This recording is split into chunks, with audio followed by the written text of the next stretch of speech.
Muy buenas tardes. Un saludo especial les envía la doctora Diana Alexandra Remolina Botía, presidenta del Consejo Superior de la Judicatura, así como los demás magistrados de la corporación. Les damos la bienvenida a la conferencia virtual denominada Generalidades de la Sentencia SU 546 de 2023 del ciclo de capacitación en Derechos Humanos y en Sistema Penal Acusatorio denominado Sentencia SU 546 de 2023.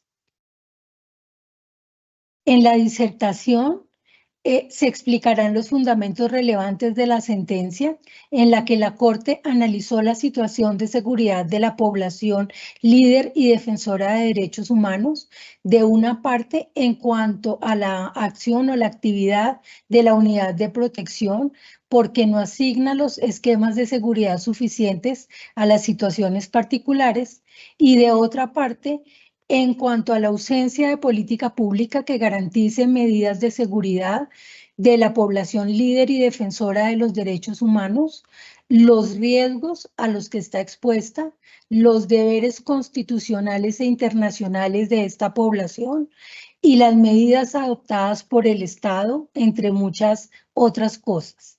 La Corte también analizó la responsabilidad que le asiste a la Fiscalía General de la Nación al no esclarecer en un plazo razonable los hechos denunciados en ese contexto de criminalidad.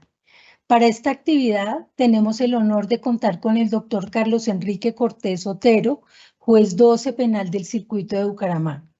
El doctor Cortés es abogado egresado de la Universidad Santo Tomás de Bucaramanga, especialista en Derecho Penal de la Universidad Autónoma de Bucaramanga, magíster en Derecho con énfasis en Derecho Penal de la Universidad Santo Tomás de Bucaramanga, con estudios en el Consejo del Poder Judicial de España sobre el proceso penal práctico, análisis de cuestiones polémicas, con pasantía investigativa en la Universidad de Salamanca, España, sobre mediación penal. Actualmente se desempeña como juez 12, como ya lo mencioné, juez 12 penal del circuito de Bucaramanga, a quien le doy la bienvenida y le cedo el uso de la palabra. Muy buenas tardes, muchísimas gracias, doctora Claudia, por la presentación. Igualmente, siendo un saludo cordial a la doctora Diana Remolina, como magistrada del Consejo Superior de la Judicatura, a todos los presentes en esta conferencia. Les agradezco su espera. Damos inicio entonces a esta información respecto de la sentencia de unificación 546 del año 2023. Muy relevante en la medida en que se trata entonces de una sentencia de unificación que abarca una serie de casos relacionados con defensores de derechos humanos a quienes se les determinó a través de las acciones constitucionales, ya sea de revisión, una sistemática vulneración de sus derechos como defensores de derechos humanos en escenarios diversos que la Corte Constitucional entra a analizar de manera muy extensa, suficiente, pero también ilustrativa en una providencia muy importante que vengo a compartir con ustedes en la tarde de hoy. He preparado entonces una exposición sobre el tema. Quizás es algo extensa en la medida en que se trata de aspectos relevantes de esta providencia. Quienes la consulten se darán cuenta que es una providencia bastante extensa porque el tema sí lo amerita, pero también dentro de esta dinámica de formación se espera que este documento, el cual obviamente autorizo su difusión, sirva como un marco de consulta para establecer no solamente las descripciones o las características que deben cumplir defensores de derechos humanos, a quienes tenemos que contemplar o tener como defensores de derechos humanos y que sean sujetos de medidas de protección para que puedan ejercer esta función que además la Corte Constitucional ha establecido como derecho dentro de nuestro Estado constitucional. Se trata pues de una providencia muy ilustrativa que pretendo compartir con ustedes en la tarde. Bien, entonces, como se ha señalado, la providencia que vamos a abordar en la tarde de hoy es esta, la SU 546 del año 23 de la Corte Constitucional. Tenemos, pues, dentro de este escenario, como presentación, abordar esa providencia para establecer los deberes y funciones de la UNP, asignaciones de medidas de protección, cuál ha sido la controversia que se ha presentado sobre este escenario, además de que si se estableció plan concreto que complemente una perspectiva preventiva articulada para la protección efectiva de los defensores de derechos humanos, a partir teniendo a consideración, además, el Acuerdo Final para la Paz. Igualmente es un instrumento muy relevante que, si bien es cierto, se encuentra desarrollado en distintas normas, establece unos parámetros de acción que le permitan al Estado articular políticas públicas para la defensa efectiva de, en este caso puntual, defensores de derechos humanos. Debo hacer una presentación muy somera del caso, de los casos, son 20 en total. Quiero no dejar pasar por alto entonces que dentro de esta acción constitucional en revisión se conocieron distintos casos, algunos con nombres propios, otros con letras, como así se planteó igualmente en las instancias para proteger a las personas allí involucradas. En este caso número 1, con el radicado T8018-193, se trata de un integrante de un pueblo indígena que fue gobernador y secretario de resguardo. Hace parte de una asociación de cabildos. Después de la dejación de las armas de la FARC-EP, se incrementó el reclutamiento forzoso en menores indígenas de 12, 13 y 14 años y se agravó el confinamiento de la comunidad. Él peticiona entonces una protección efectiva.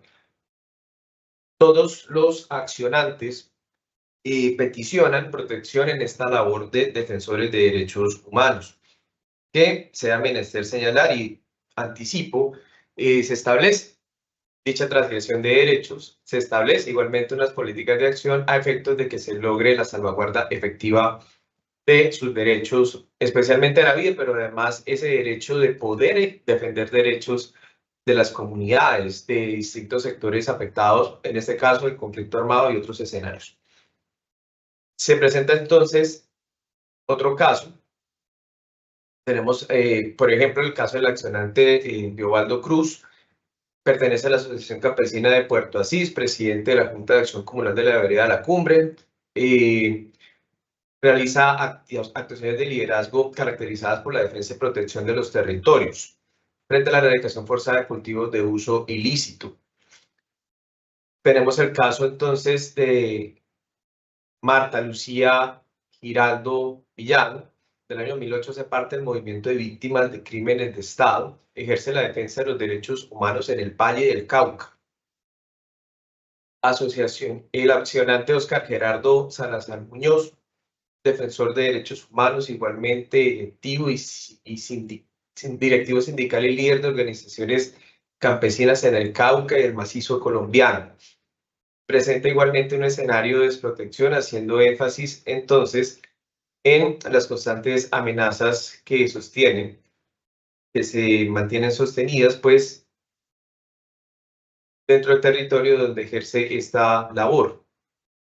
Ha defendido la participación de las comunidades en las políticas extractivistas y en la política mineroenergética. Oscar Gerardo Salazar igualmente presenta un nivel de protección del cual, pues, y por motivos de tiempo no entraremos a analizar cada uno de los esquemas de protección ofrecidos por la UNP, pero igualmente es importante destacar que en algunos casos no se ha ofertado, no se cuenta con mecanismo de protección. Esto está desarrollado en las diapositivas. Isabel Cristina Zuleta, representante legal del movimiento Ríos Vivos y presidenta de la Organización de Mujeres, Asociación de Mujeres Defensoras del Agua y de la Vida. Su trabajo gira en torno al río Cauca. Sus principales temas se centran en la defensa de los derechos económicos, sociales y culturales, ambientales, de los derechos civiles y políticos vulnerados por la construcción de la represa Hidroituango. Ha recibido amenazas por estas actividades. Accionante Arnovi de Jesús Zapata Martínez. Hace parte de la Asociación de Campesinos del Sur de Córdoba. Es presidente de la Asociación Nacional de Zonas de Reservas Campesinas. Fabián de Jesús Laverde, vocero a nivel nacional de la Comisión de Derechos Humanos del Congreso de los Pueblos, Cumbre Agraria, Campesina, Étnica y Popular. Realiza acciones en defensa de los derechos de las víctimas del conflicto armado, de las víctimas de las empresas petroleras y de las comunidades campesinas indígenas, principalmente en los departamentos del Casanare y Boyacá. Como ya les había anticipado, en algunos casos se omite el nombre, protección de los accionantes. Tenemos entonces el número del expediente, vicepresidente de la Asociación de Ciudadanos Afrocolombianos Desplazados. Se destaca en el año 87, su padre fue víctima también de este tipo de hostigamientos. En este caso hay un daño consumado, a él le sacaron la vida. En el año 2000 fue víctima de violencia sexual por parte de un grupo armado víctima de desplazamiento. En el 2008 creó su propia organización de mujeres.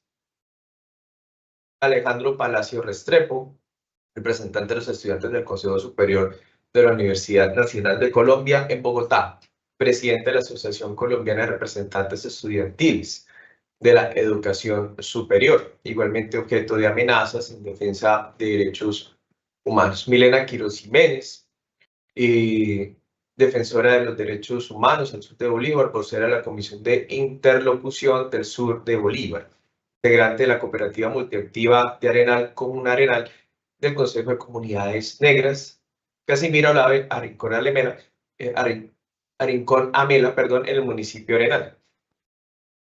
Leovildo Vivanco Sotelo, miembro de una comunidad afrocolombiana, residente en el municipio de San José de Uribe, departamento de Córdoba.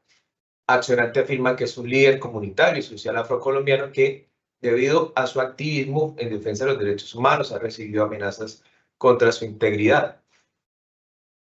Seferino Sánchez Peña, accionante, es comunero del Consejo de Comunidades de Quebrada Tabla, el municipio de Villarrica, Cauca.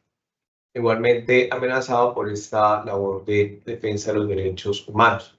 Ana Ramona Mejía Quiroz, accionante reconocida como lideresa social de la zona de Urabá, debido a su labor en reclamante de los derechos de personas desplazadas por causa de la violencia.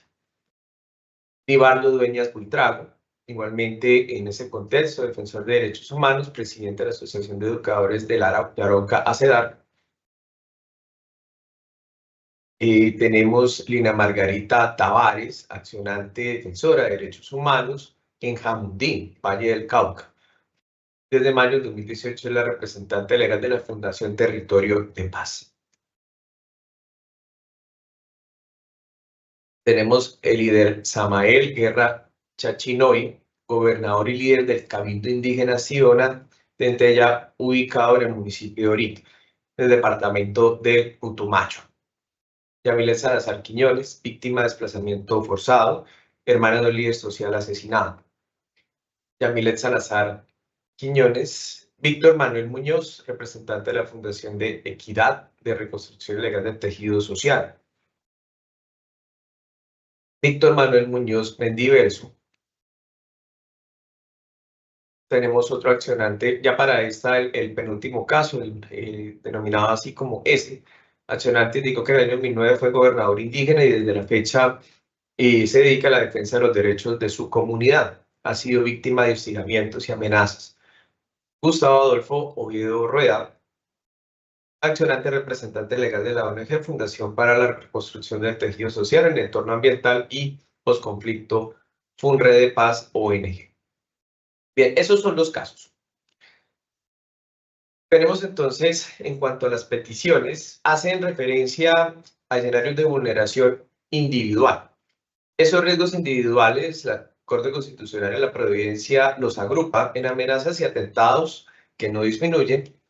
También hay quejas respecto de que los esquemas de protección no tienen un enfoque diferencial en cuanto al género, étnico-racial, cultural o territorial. Esos mecanismos es sistemática esta petición, que son insuficientes para proteger sus vidas, avisoran estigmatización por parte de las agencias estatales, de la cual son víctimas, y también hay señalamientos en ese momento hacia la Fiscalía General de la Nación en punto a que se adopten medidas necesarias para priorizar estos casos contra líderes de derechos humanos, pero además, importante que haya un enfoque adecuado sobre lo que significa el esclarecimiento de los hechos.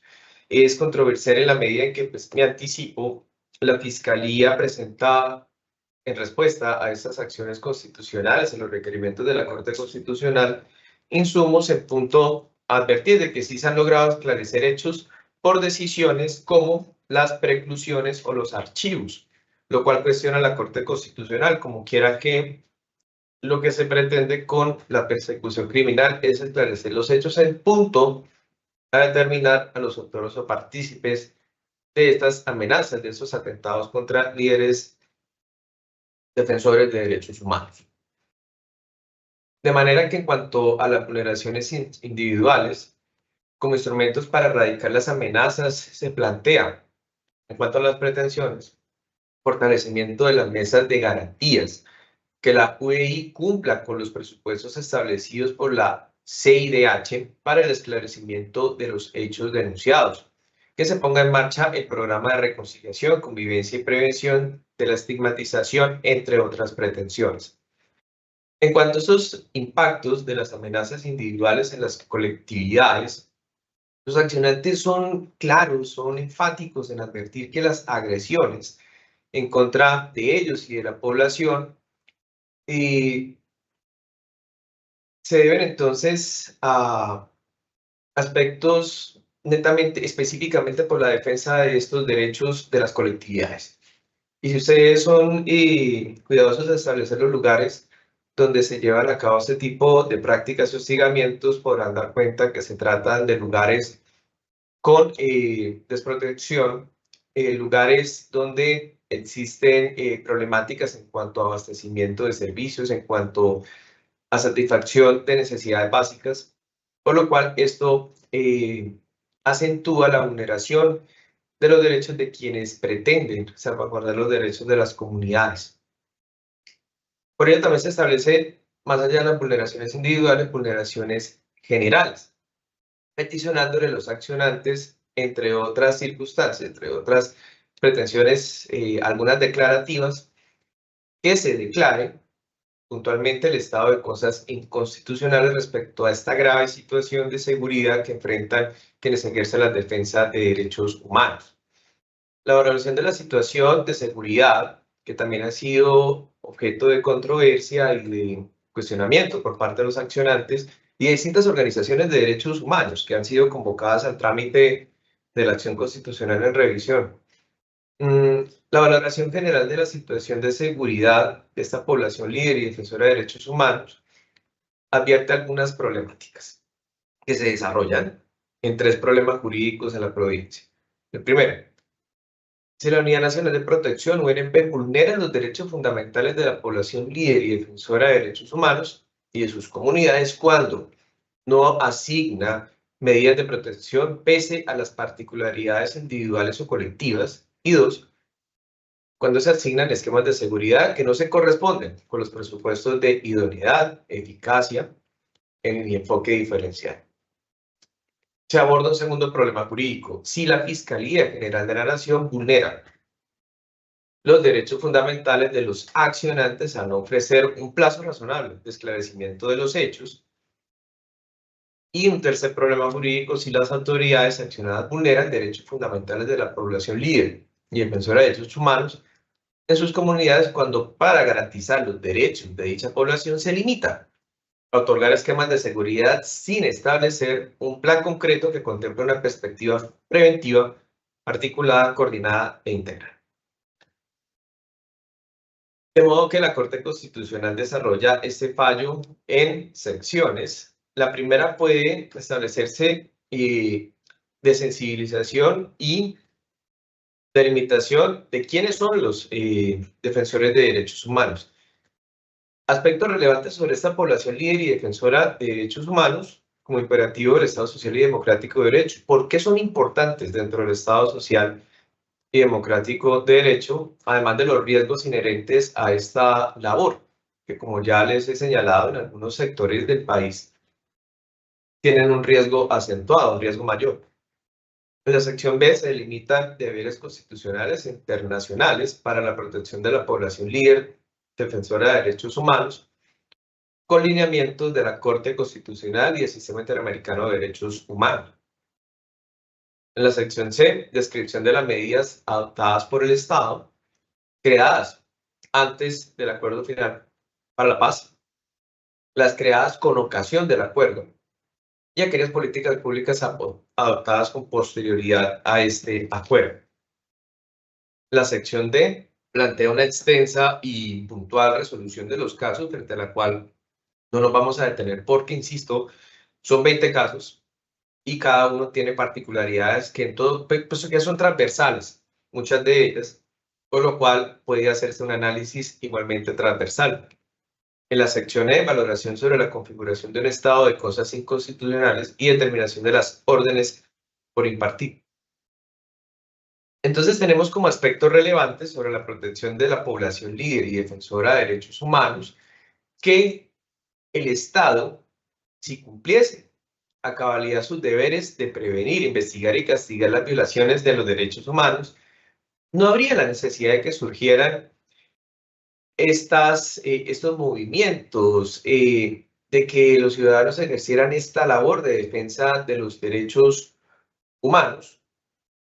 Como quiera que entonces ya habría un marco de satisfacción. Esto se plantea, esta reflexión en la sentencia de tutela T590 del 98.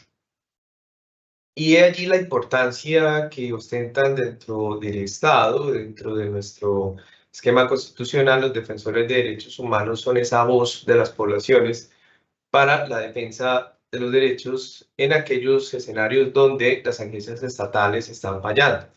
El primer transgresor de derechos humanos, entonces, en principio, debe plantearse como el Estado que no ofrece las garantías suficientes a efectos de que haya una cabal satisfacción de las necesidades básicas, entre ellas la seguridad, la paz.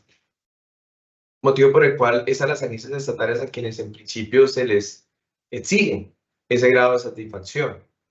La Constitución política establece que los colombianos están llamados a ser defensores de derechos humanos, haciendo alusión al artículo 95, además del artículo 1 de la Constitución política, donde se resalta la convivencia pacífica. El artículo 2 requiere garantizar la efectividad de los derechos humanos, los cuales tienen como eje fundamental la dignidad humana, la libertad y la igualdad. Por ello, el concepto de líder o lideresa social y defensor de derechos humanos son categorías interpretativas amplias, así lo ha entendido la ONU y el Sistema Interamericano de Derechos Humanos, que interpreta que son líderes y lideresas sociales los defensores de los derechos humanos, incluso si no se reconocen como tales en la medida en que actúan para promover y proteger los derechos humanos de manera pacífica. Esto haciendo reflexión entonces en la conferencia dictada en la ciudad de Bogotá. En el año 96, defensores de derechos humanos convocan a través de Amnistía Internacional esta reunión para resaltar que los defensores de los derechos humanos son piezas claves en la sociedad, en las sociedades intolerantes. Ya en la precitada sentencia T590-98 se afirmó que las ONGs colombianas desarrollan tal actividad, se han ganado un reconocimiento y el respeto de la comunidad internacional por su valor y tenacidad frente a las terribles y atroces violaciones de los derechos humanos ocurridos en el país. Esta población líder y defensora de derechos humanos tiene un lugar especial en el organigrama de la Constitución del 91. Son determinantes para visibilizar las necesidades de grupos vulnerables, porque por regla general estos defensores de derechos humanos pertenecen a esas comunidades vulneradas, pertenecen al seno, al núcleo de estas poblaciones con múltiples afectaciones de distinta índole, principalmente, como se avisó acá, de seguridad. Por ello, entonces, esta labor tiene unos riesgos inherentes a esa función. Y es allí la necesidad de que se lleve a cabo un marco de protección integral, con enfoque humano, que revisa no solamente una protección militar, una protección armada, sino que además atiendan otros enfoques de protección en salvaguarda de sus derechos y que les permitan, junto a los derechos de los defensores de derechos humanos, ejercer esta labor con libertad, con garantías y que sean escuchados. Además de que sus casos, los casos que denuncian y los casos donde se judicializan los atentados contra estas personas sean ágiles y se puedan resolver en términos oportunos. Se hace énfasis igualmente en esta providencia T590-98, en la que se declaró la existencia de un estado de cosas inconstitucionales debido a la falta de protección de defensores y defensoras de derechos humanos. Allí se establecieron lineamientos, programas de acción, que, como se avisora, quizás no han sido suficientes para menguar, para tratar de repeler y corregir estas actuaciones hostiles contra defensores de derechos humanos. La Corte identificó igualmente distintas formas de violencia e intimidación a estas poblaciones. No solamente se trata de amenazas contra la vida, es multisistémica. No solamente se atenta contra la vida de defensores de derechos humanos, sino contra sus familias, grupos armados. Atentan contra las poblaciones en general de manera discriminada y sistemática. También con vínculos estos grupos con el narcotráfico, que es una actividad ilegal con la cual se abastecen y logran entonces insumos para conseguir artillería militar con la cual competir, con la cual poder reñir con la artillería de las Fuerzas Armadas colombianas.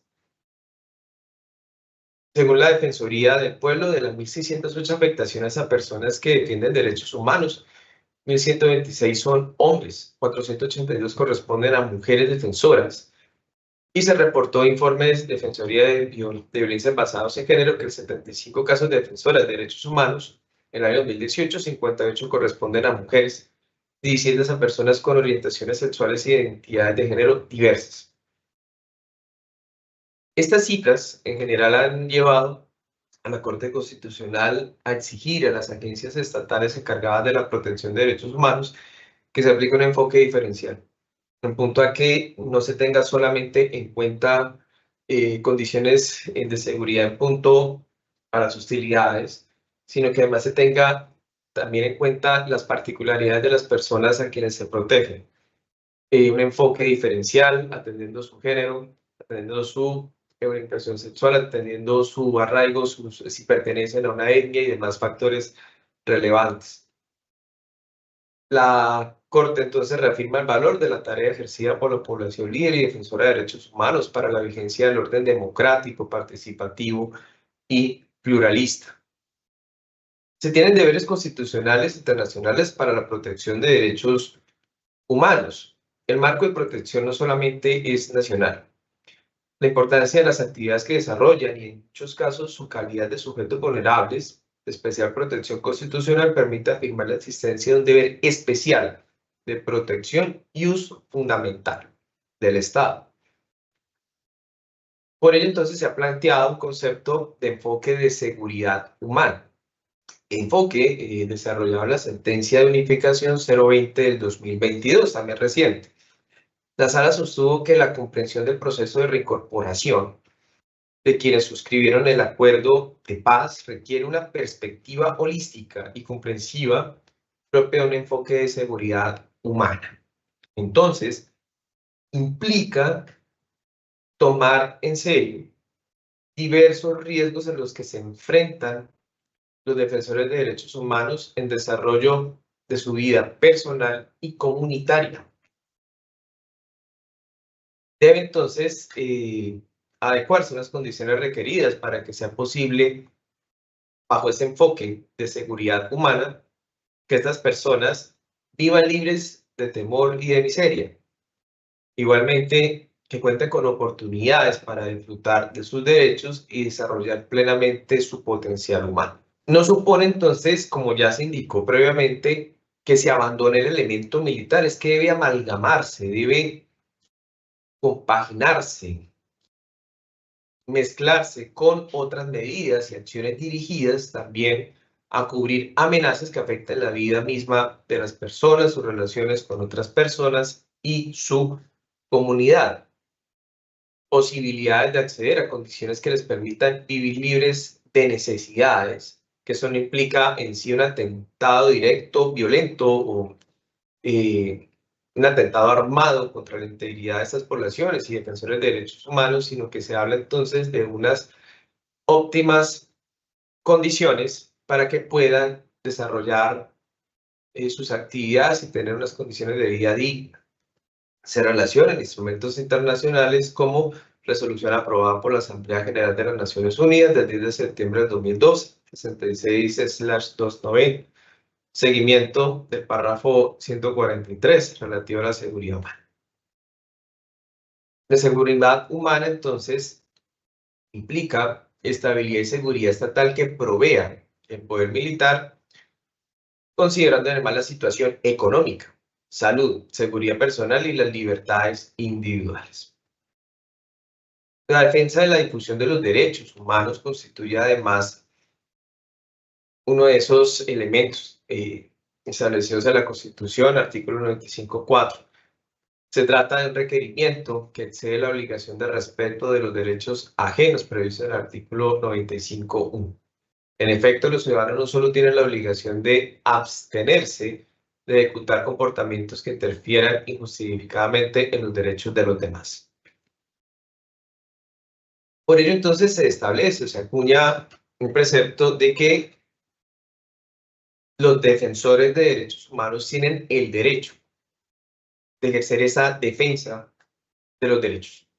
Por ello, esta defensa debe efectuarse en un escenario seguro, en un escenario libre para que defensoras y defensores reclamen el respeto, las garantías y la protección de los derechos humanos. Insisto, es que a diferencia de otras agencias estatales, que salvaguardan derechos humanos, como la Defensoría del Pueblo, con sus alertas tempranas, entre otras, los defensores de derechos humanos provienen de esas comunidades, conocen de primera mano la problemática que se suscita dentro de las comunidades y por ello las denuncian, por ello dan fe y han vivido en carne propia el flagelo de la guerra, las dificultades que deben afrontar con escasez de servicios, de recursos, de seguridad en muchos escenarios. Por ello, estas voces autorizadas no solamente son válidas, sino que además necesarias para tener un contexto lo más aproximado a la verdad, a la realidad, para una defensa efectiva de los derechos de esas comunidades. La protección de la seguridad personal y comunitaria para emprender las actividades de defensa de estos derechos y debe amparar entonces las libertades requeridas para su ejercicio, como ya se ha venido indicando. Por ello, la seguridad personal y comunitaria, este derecho establece algunas implicaciones. Protección de los derechos a la vida, como es básico, a no ser sometidos a desaparición forzada, torturas, actos crueles e inhumanos derivados de ese reconocimiento. Los defensores de derechos humanos claramente son titulares de esas prerrogativas, como ya se ha podido avisorar. Además de un derecho de defensa estatal a que omita cualquier acción que los prive de la vida, un derecho de protección frente al Estado a que éste impida que terceros ejecuten acciones que tengan por objeto o efecto la eliminación de sus vidas, a la afectación de la integridad física, moral, evitar ese tipo de afectaciones o contra la libertad personal o la estigmatización en razón de esas actividades, como pueden ocurrir en distintos escenarios. De por sí, uno de los casos que presentan, uno de los 20 casos, abarca el señalamiento de un líder gremial que establece, decía, todo ciudadano, allí se omite su nombre, pertenece o pertenecería, mejor, a un grupo armado, y ello genera entonces que se transforme en un objetivo por parte de quienes combaten a ese grupo o quienes toman como enemigo a ese grupo. Ello en razón o con ocasión de la defensa de derechos humanos. Tiene derecho de defensa frente a los particulares en pedir que estos emprendan acciones cuyo objeto o efectos sean los acabados de referir. En cuanto a las libertades protegidas, el derecho tiene como propósito garantizar las condiciones para que la labor directamente relacionada con la promoción o impulso de los derechos pueda realizarse sin obstáculos. Entiéndase entonces que este resguardo se extiende entonces a las personas y organizaciones que aumentan la tarea de divulgar. Esta es una perspectiva relevante en virtud del derecho de defensa de los derechos. Se protegen las libertades de expresión, circulación, reunión, como escenarios de libertad. Tienen además la necesidad de un derecho de defensa frente al Estado a que omita interferencias injustificadas que impidan o obstaculicen el ejercicio de esas libertades. Derecho de protección también frente al Estado a que éste impida interferencias injustificadas en esas libertades. Derecho frente a los particulares a impedir que impongan restricciones no permitidas en ese cúmulo de libertades de las cuales ya se ha hecho mención. Motivo por el cual entonces constituyen instrumentos imprescindibles para la garantía de esos derechos. Derecho de acceder a documentos públicos, a recibir información sobre la gestión pública y a disponer su divulgación. Además, el derecho de acceso a la administración de justicia para exigir la protección de estos derechos. Y dentro de esos varios mecanismos con los que se cuentan para la defensa de los derechos de los defensores de derechos humanos está la acción constitucional de tutela. El Estado tiene entonces deberes en la protección de los derechos básicos de las personas que integran esta población líder defensora de derechos humanos. Como ya se ha indicado, el derecho a la vida y la seguridad personal de la población líder defensora de derechos humanos debe salvaguardarse. Artículos 2, en cuanto a condiciones dignas de vida. Artículo 11, en cuanto al derecho a la vida misma, autoridades de la República están instituidas para proteger la vida de todas las personas residentes en Colombia. Se trata, pues, de un derecho de carácter fundamental e inviolable. En cuanto al derecho a la vida, y en este contexto, las autoridades públicas tienen una obligación de doble vía: abstenerse de vulnerar el derecho a la vida y evitar que terceras personas afecten o transgreden este derecho. Entonces, de acuerdo a la jurisprudencia, el derecho a la seguridad personal impone al Estado deberes, como cuáles, sucintamente: identificar el riesgo extraordinario al cual una persona, familia o grupo de personas están sometidos. No puede entonces banalizarse este punto, como quiera que una correcta identificación es que luego puede llevarse a cabo el siguiente paso, que es la valoración, con base en un estudio detallado de cada situación, para definir oportunamente las medidas y medios de protección específicos, adecuados y suficientes para evitar que el riesgo extraordinario se materialice. Se debe aportar medidas con enfoque diferencial. Y es importante que se haga énfasis en este punto: seguridad humana, enfoque diferencial, cuando se trata de, entre otros, líderes sindicales, campesinos, comunitarios, líderes indígenas, afrodescendientes, en general defensores de derechos humanos. Asignar medios y medidas de protección de manera oportuna y eficaz. Es este el punto en el que realmente se duelen los accionantes. Ellos estiman que ante una indebida adecuación del riesgo y determinación, valoración del riesgo, es que quizás en muchos casos, como se avisoró, esa asignación de medios y medidas no fue adecuada. Por ello, actuar de forma efectiva ante signos de concreción o realización del riesgo extraordinario. Prohibir que la administración adopte decisiones que creen un riesgo extraordinario para las personas en razón de sus circunstancias. Por ello, entonces, es importante hablar del riesgo. Los niveles de tolerancia jurídica del riesgo por los ciudadanos, eso en cuanto a aquellos riesgos que los ciudadanos están conminados o no a soportar. Se reconocen 5 niveles de riesgos en la jurisprudencia de la Corte Constitucional.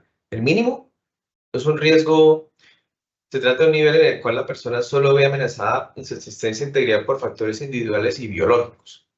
Ordinario, soportado por todos aquellos que viven en sociedad, que se trata de los riesgos ordinarios implícitos de la vida social y el contexto de sociedad.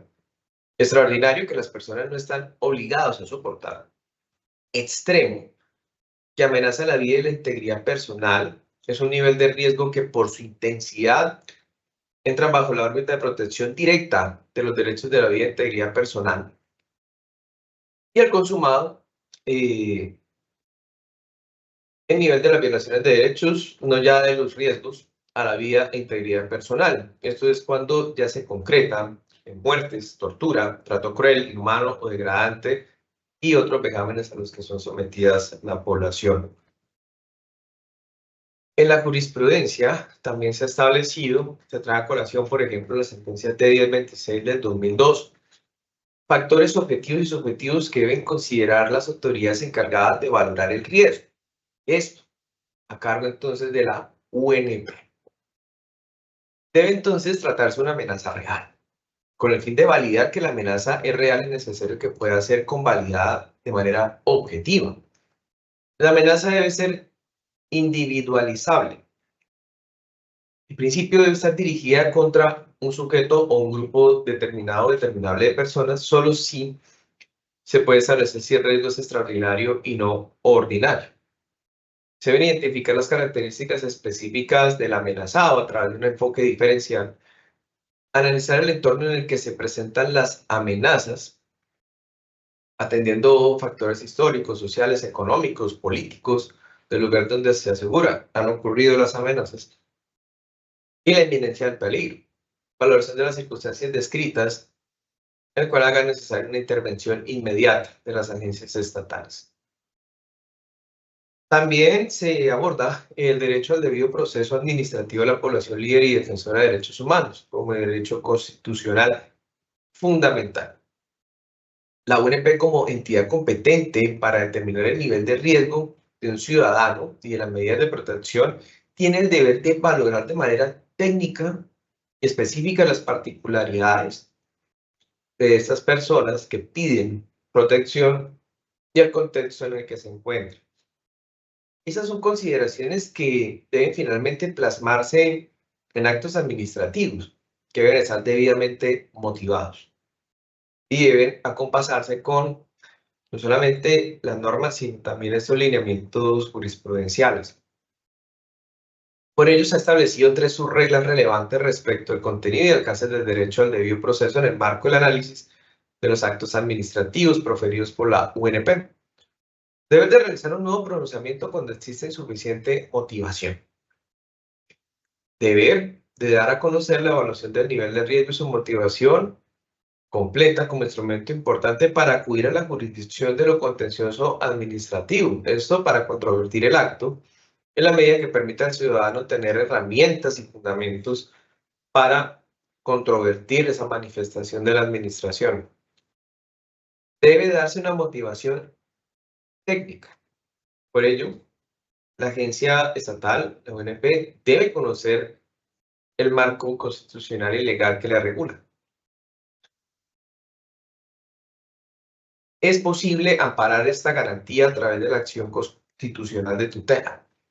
El juez de tutela puede identificar las circunstancias concretas en las que resulta necesario adelantar una nueva evaluación como consecuencia del amparo del derecho al debido proceso para restablecer las medidas de protección previamente otorgadas. Y se establece unos parámetros relevantes de los que se destacan las características de la persona, amenazas provenientes específicamente de qué agrupaciones, y hacen énfasis igualmente en la adopción de medidas ordenadas por organismos internacionales como la Comisión Interamericana o la Corte Interamericana, pero además cuando hay una indebida motivación por parte de la ONP para negar este servicio, para no otorgar unas medidas suficientes. Por ello, entonces, las lideresas y defensoras de derechos humanos tienen un especial enfoque de género cuando se adoptan medidas para la protección de sus derechos. Se debe hacer énfasis en que, atendiendo a esas condiciones de vulnerabilidad y discriminación sistemática, especialmente en territorios donde el Estado no ha ofrecido suficientes garantías para la satisfacción de necesidades básicas, hay que, obviamente, ejercer un marco de protección reforzado para las mujeres que ejercen no solamente esta función social, sino en general para la mujer como sujeto de especial protección. Y debe entonces hacerse un análisis diferencial atendiendo sus necesidades. No pueden obviarse. Debe hacerse un análisis exhaustivo y in situ para que, en definitiva, se pueda obtener una información adecuada. Las mujeres desplazadas que lideran procesos de reivindicación de los derechos de la población en situación de desplazamiento sufren una agudización significativa de su nivel de riesgo de ser víctimas de violencia, entre otros escenarios, política o social. Son víctimas, se ven expuestas a múltiples amenazas, presiones y riesgos por parte de organizaciones armadas ilegales, que no en pocas oportunidades desembocan en su muerte. La Corte encontró igualmente que existe una vulneración múltiple y grave de los derechos fundamentales de las mujeres líderes y defensoras de derechos humanos. Destaca relación con derechos a la defensa de los derechos humanos, a la vida, integridad personal, libertad de conciencia, expresión, pensamiento, libre circulación y la inviolabilidad del domicilio, participación en reunión y asociación, protección de la familia, el interés superior del menor, honra, buen nombre, verdad, justicia, reparación y no repetición. Derecho a la población líder y defensora de derechos humanos a contar con una respuesta efectiva del Estado. Se aborda en la tutela T469 del 2020. La Corte Constitucional se ocupó de analizar este concepto de avance en el esclarecimiento. Y es acá en este punto donde la Corte Constitucional hace un énfasis, y es que, contrario a lo que venía analizando la Fiscalía General de la Nación sobre este punto y cómo venía determinando, no solamente la Fiscalía, otras agencias vinculadas, cómo venían entendiendo el esclarecimiento de los hechos, en satisfacción de estas garantías de la población defensora de derechos humanos. La Corte hace un llamado y les indica que el enfoque es erróneo. Debe entonces llevarse a cabo una investigación exhaustiva, no en sí para esclarecer, si se quiere, o de lo que entiendo, noticias criminales, sino de esclarecer los casos en sí, de lograr dar con los perpetradores de las masacres, de los homicidios sistemáticos contra esta población defensora de derechos humanos, y no simplemente ofrecer una respuesta en punto al caso, sino ir más allá y resolver puntualmente responsabilidades, determinar responsables, donde hay casos donde evidentemente ocurren estos delitos, y es allí donde deben entonces las agencias estatales esclarecer. En este caso le corresponde a la Fiscalía General de la Nación. La CIDH recordó al Estado colombiano que es indispensable contar con estadísticas claras que establezcan el número de casos con el resultado alcanzado, en particular los casos con sentencias condenatorias en las cuales se identifiquen a quienes fueran responsables. No se puede dar como resultado satisfactorio, entonces, en síntesis, decisiones, determinación del proceso, cuando no resuelven el caso del fondo, no establecen, obviamente con respeto de garantías, el debido proceso, quiénes son los perpetradores de estas conductas abiertamente reprochables y delenables. Con el fin entonces de llevar a cabo ese mandato, de sanción efectiva se creó al interior de la Fiscalía, la UEI, para el desmantelamiento de las organizaciones y conductas criminales responsables de homicidios, masacres o que atentan contra defensores de derechos humanos. Por ello, la Corte concluyó que el concepto de avances en el esclarecimiento que actualmente emplea la Fiscalía no responde cabalmente a la función constitucional encomendada, se presta a confusión y puede aplicarse en detrimento del derecho a la seguridad de los líderes sociales. Los principales deberes del Estado respecto a la población líder y defensora de derechos humanos los condensamos entonces: informe sobre la situación de las defensoras y defensores de derechos humanos, CDH, entre otros instrumentos; prevenir actos de violencia en su contra, facilitar medios necesarios para que puedan ejercer su liderazgo; proteger a los defensores de derechos humanos cuando son objeto de amenazas, con mecanismos que eviten atentados contra su vida e integridad personal; generar las condiciones para erradicar violaciones que provengan de agentes estatales, combatir la impunidad. También se estableció algunas implicaciones en punto al análisis concreto sobre las situaciones de la población líder y defensora de derechos humanos. Respecto a las personas defensoras, se establece una serie de condiciones. Implican asegurar los escenarios para que realicen su actividad libremente, no impedir su trabajo y resolver los obstáculos existentes; evitar y responder a actos destinados a criminalizar indebidamente su trabajo, que esto es muy importante. Suelen presentarse hostigamientos a modo de señalamientos, obviamente, peligrosos que atentan contra su seguridad, vinculándolos por su labor de defensa de derechos humanos a grupos armados criminales. Es claramente un comportamiento que los pone en grave riesgo. Proviene de particulares, pero no se descarta también en algunos escenarios intervención estatal en ese punto, que obviamente debe corregirse. Son varios los deberes del Estado hacia la población líder y defensora de derechos humanos. Deber de asegurar las condiciones para que realicen sus actividades libremente, como ya se ha explicado. El deber de no impedir su trabajo y resolver los obstáculos existentes, del cual ya se ha hecho mención. El deber de evitar actos destinados a criminalizarles por su labor de defensa de derechos humanos. Deber de protección de la población defensora de derechos humanos que se encuentre en riesgo. Y el enfoque de género, es que es importante para una adecuada protección atendiendo las necesidades, las particularidades de cada individuo en riesgo.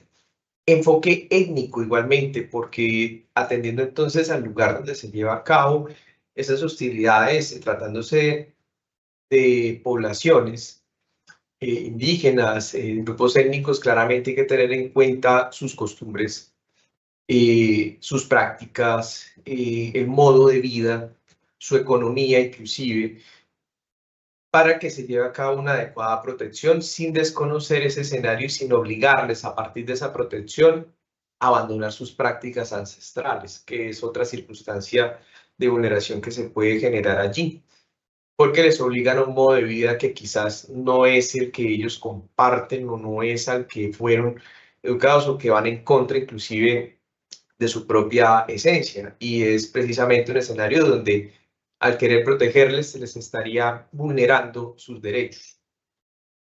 Enfoque de la comunidad LGTBI, se copia así de la providencia, pero entiéndase además que más esa población debe ser actora en el proceso de diseño y adopción de medidas de protección. Las medidas deben contemplar un enfoque que tome en consideración la expresión de género, la identidad de género y la orientación sexual de las personas que acuden al Estado en busca de protección, que además sé que son discriminadas de manera sistemática, que son personas que por sus prácticas, por sus gustos, son objeto de hostigamientos constantes.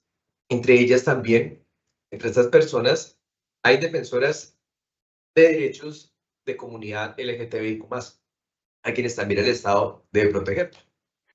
Obligación transversal de investigar, esclarecer y procesar y sancionar los delitos cometidos en su contra.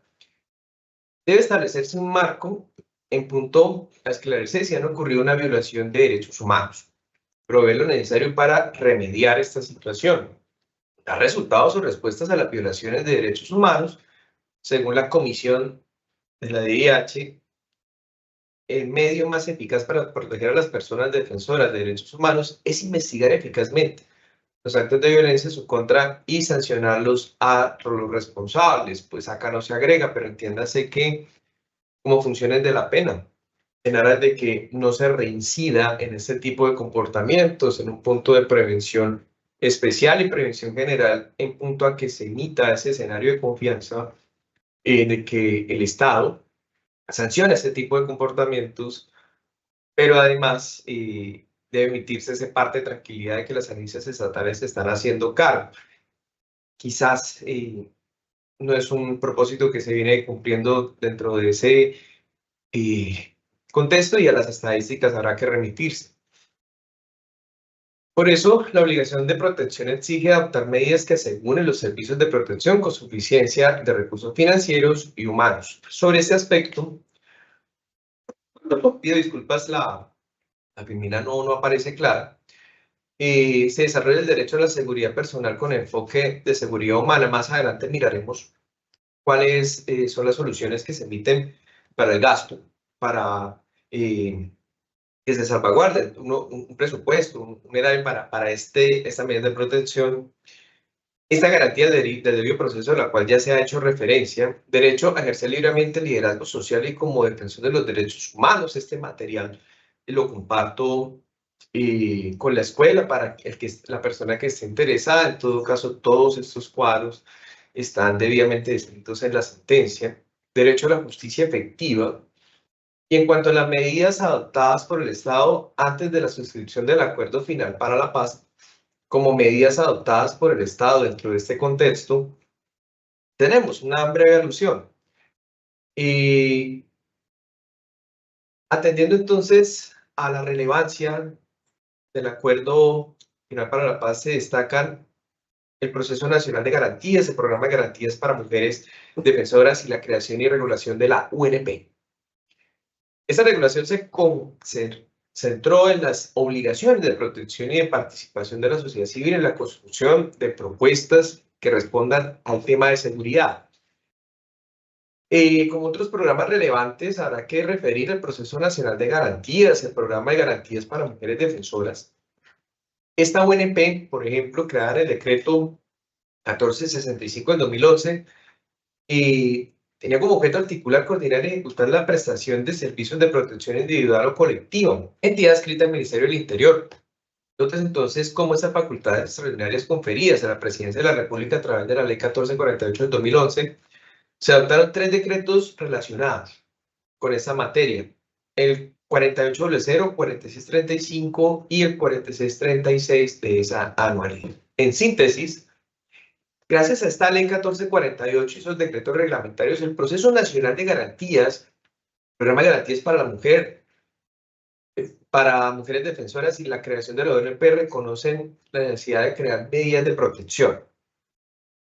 Resultan suficientes es la evaluación que se lleva a cabo a través de la sentencia, pero previo a ello también fue objeto de análisis en los acuerdos de paz, y por ello esas medidas creadas con ocasión de este Acuerdo Final para la Paz abarcan estos escenarios.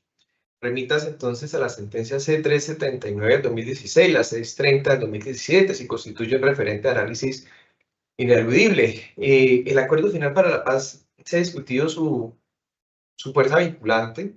Se ha estimado que no tiene un precepto normativo, pero sí establece un norte frente al cual pueden erigirse y guiarse políticas públicas, más allá de las reformas en sí que se han generado o suscitado con ocasión del acuerdo.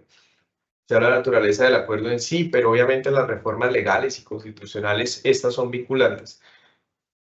En cuanto a la implementación del Sistema Integral de Seguridad para el ejercicio de la política, el SISEP, se tiene en cuenta adecuación normativa institucional, marco de prevención, marco de protección, evaluación y seguimiento en aras de verificar si efectivamente se cumple con ese propósito. Y para garantizar la seguridad de defensores y defensoras, se acordó en el acuerdo de la Paz un esquema con 10 pilares.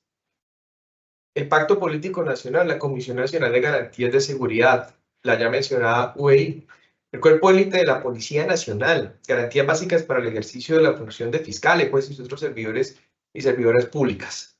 Programa de reconciliación, convivencia y prevención de la estigmatización. Programa integral de seguridad y protección para las comunidades y organizaciones en los territorios. Sistema de prevención y alerta para la reacción rápida. Mecanismo Nacional de Supervisión e Inspección Territorial a los servicios de vigilancia y seguridad privada. Este plan de emergencia para la protección a personas líderes sociales, defensoras de derechos humanos, que abarca el Acuerdo para la Paz, plantea acciones de prevención y protección de carácter inmediato, si se quiere, para fortalecer el marco que ya existía. Activación de instrumentos previstos en materia de seguridad, priorización territorial como respuesta a contextos de alto riesgo, pero obviamente con un estudio pormenorizado y con un enfoque diferencial de la situación de la población y de las necesidades de cada defensor de derechos humanos.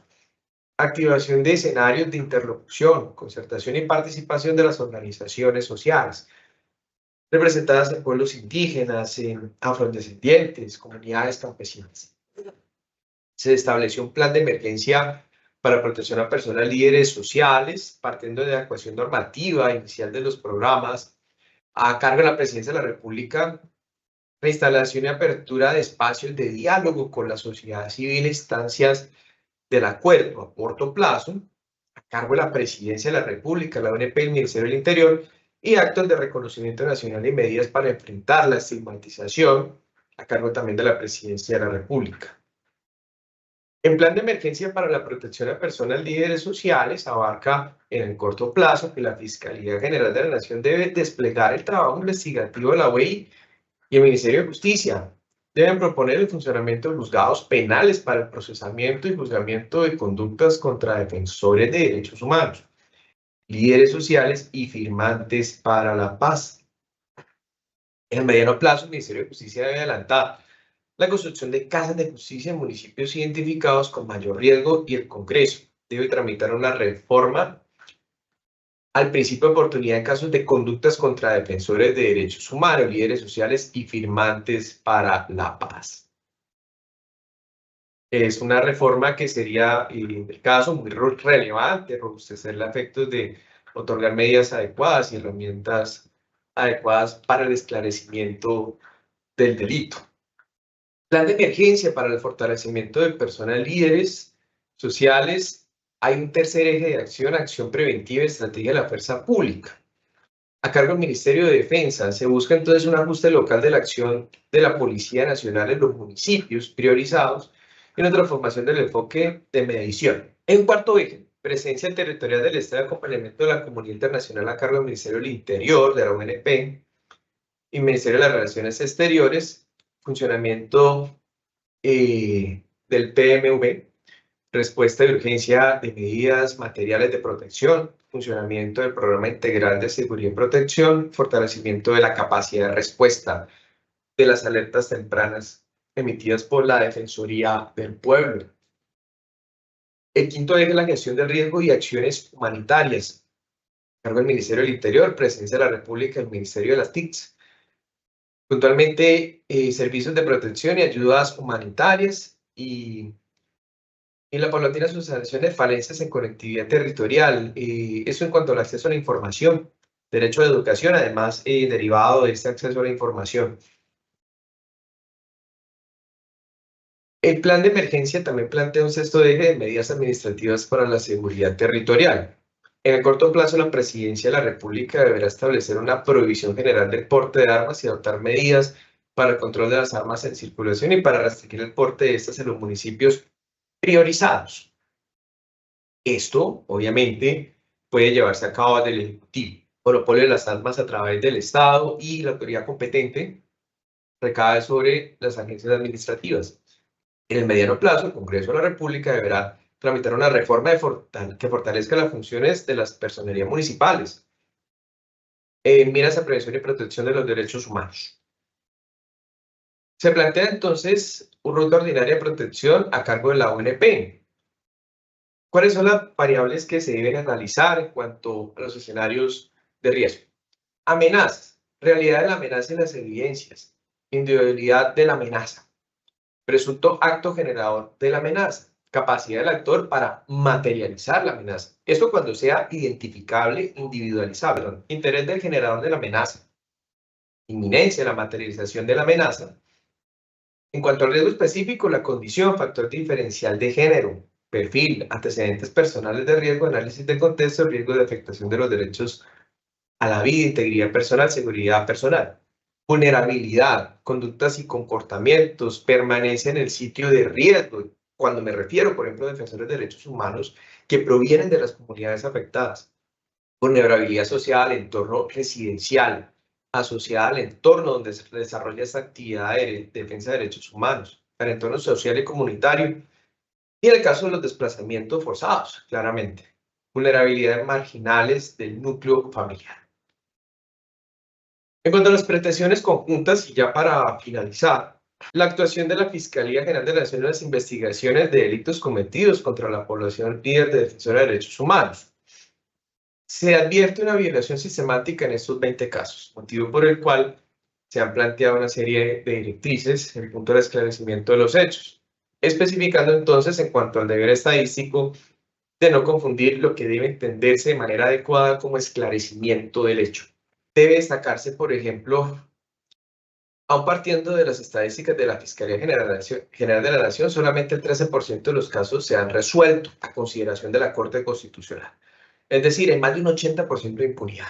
Porque para el caso concreto de los accionantes, no es claro que el avance de las investigaciones corresponda con la agilidad que busca dicha normatividad.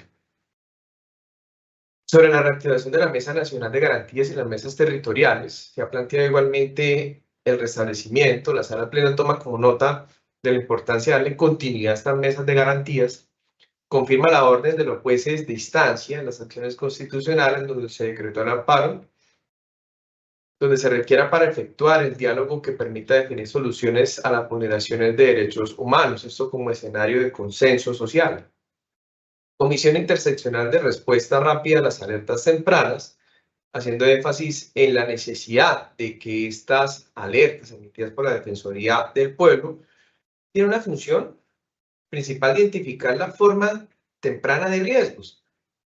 Se cree entonces escenarios frente a los cuales de manera coordinada y rápida por el Ministerio del Interior se logre salvaguardar ese escenario, no se concrete el riesgo, bien sea de carácter entonces nacional, regional o local. La CIPRAD como un componente de ese sistema, a su vez un engranaje importante de la sistema, y sus actuaciones deben estar en consonancia con lo priorizado, con la priorización de la DIAN y trabajar con los territorios. Sobre los problemas de publicidad de los procedimientos, igualmente se combina el Ministerio del Interior para que los defensores de derechos humanos tengan un adecuado conocimiento de sus derechos y garantías. En cuanto a la implementación de los esquemas colectivos de protección, se combinan el Ministerio del Interior y la UNP, que en conjunto con el CERREM individual y el CERREM colectivo hagan seguimiento efectivo al riesgo conforme a los lineamientos señalados. Especial énfasis se estima en cuanto al enfoque de seguridad humana. En cuanto a presupuesto, sobre el tema presupuestal no cabe duda de que la protección de la población líder y defensora de derechos humanos exige del Estado la asignación de partidas o rubros.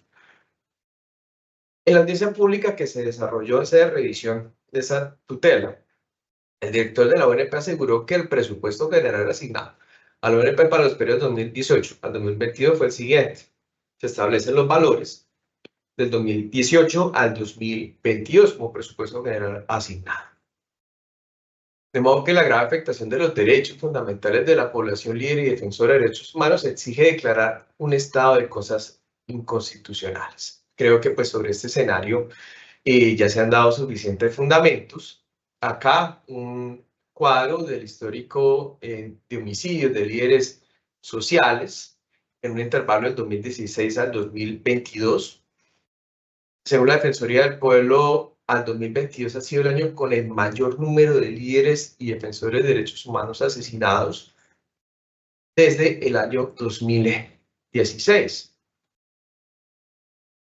La prolongada omisión imputable a las diversas autoridades en el cumplimiento de sus obligaciones para garantizar la efectividad de las garantías ha conllevado entonces a ese escenario de vulneración. La ausencia de articulación de las entidades responsables ha conllevado entonces a que se genere este escenario de desprotección, donde tampoco se ponen de acuerdo de cómo describir el fenómeno, que es algo que igualmente llama la atención la Corte Constitucional, de cómo llevan los registros de estos atentados a líderes sociales. Allí se plantean unos parámetros y se unifican unos criterios. El Plan Integral para la Protección de los Derechos a la Población Líder Defensora de Derechos Humanos ordena la adopción de un plan que tiene por objeto avanzar en la garantía de los derechos de la población líder y defensora de derechos humanos, y se trata de un plan que, comprometido con la idea de seguridad humana, en la cual he hecho énfasis en esta intervención, debe fundamentarse y orientarse a partir de los derechos constitucionales de los que son titulares estas personas que conforman esta población de defensores de derechos humanos en Colombia. El eje de acción de priorización en cuanto al debido proceso, el cual ya hemos hecho referencia, derecho a la seguridad personal con enfoque de seguridad humana, derecho a ejercer libremente el liderazgo y como defensores de derechos humanos, derecho a la justicia efectiva con el llamamiento a la Fiscalía General de la Nación para una correcta judicialización. Con esto entonces culmino la presentación. Espero entonces que he abordado quizás los aspectos más relevantes de esta providencia y ojalá pues nos hayamos llevado quizás al menos unos escenarios de inquietud para seguir revisando y haciendo seguimiento de esta importante decisión, de la cual se espera pues obviamente que haya unos resultados satisfactorios para la seguridad de esta población tan importante en nuestro Estado, para la defensa efectiva de los derechos humanos, especialmente en las regiones. Muchas gracias. Doctor Carlos Enrique, muchísimas gracias por su intervención. En realidad nos deja muy claro que es un tema muy sensible, que nos toca a todos, que de alguna manera todo el proceso de paz y todo lo que queremos los colombianos por este país también parte de eso, de que empecemos por defender los derechos humanos de quienes se encargan de defender los derechos humanos del pueblo colombiano. Quiero darle paso ahora a las preguntas que nos han formulado en el chat. La primera es, ¿cuál es la importancia del papel que desempeña la población líder y defensora de derechos humanos y a qué tipo de riesgos está expuesta dicha población por el solo hecho de su labor? Gracias. Claramente se tratan de líderes que salvaguardan derechos de las comunidades. Al ser entonces, y debo señalarlo, principalmente son personas que conocen in situ del problema. Y esto les da valor agregado porque no se trata entonces de personas ajenas al problema, sino que lo han vivido en carne propia. Esto les ofrece un enfoque adecuado para una correcta identificación del problema, una valoración adecuada y una correcta solución. Por ello, esta labor es muy importante porque son personas que sirven de voz de estas comunidades para que las agencias estatales puedan adecuar políticas públicas y salvaguardar derechos y garantías. Esta labor es riesgosa como quiera que puede chocar, puede afectar intereses de grupos criminales. Por ello, la labor de protección es necesaria para que ellos puedan ejercer de manera libre y adecuada este ejercicio, este derecho a la defensa de derechos humanos, sin exponer su vida, la de sus familiares y la de la población a la cual pertenecen. Muchas gracias. La segunda pregunta que nos formulan es cuáles son los deberes constitucionales internacionales para la protección de la población líder y defensora de derechos humanos, en especial la obligación que tiene el Estado de garantizar el ejercicio del derecho a defender derechos humanos a partir de un enfoque de seguridad humana. Gracias. Como ya se ha visto no solamente en el sistema interamericano, sino además en nuestra constitución política existe un marco de protección que se ha tratado de robustecer con el tiempo. Miremos cómo antes del acuerdo de paz ya existían desde el 2011, por ejemplo, la creación de una entidad especial para la protección de líderes sociales. Y cómo se ha venido transformando y robusteciendo. Lo importante entonces es no perder un enfoque humano en la defensa de esa población, en punto a que no solamente este deber de protección debe limitarse a la protección militar, a la protección de la seguridad en sí. Es una protección integral en punto no solamente a que se les brinde ese marco de seguridad, sino que además se les ofrezca garantías para la satisfacción de necesidades básicas, de libertades de expresión, por ejemplo, de no criminalización, de judicialización efectiva, para que puedan llevarse a cabo entonces esclarecimiento ágil de los hechos donde además otros líderes de derechos humanos han sido víctimas.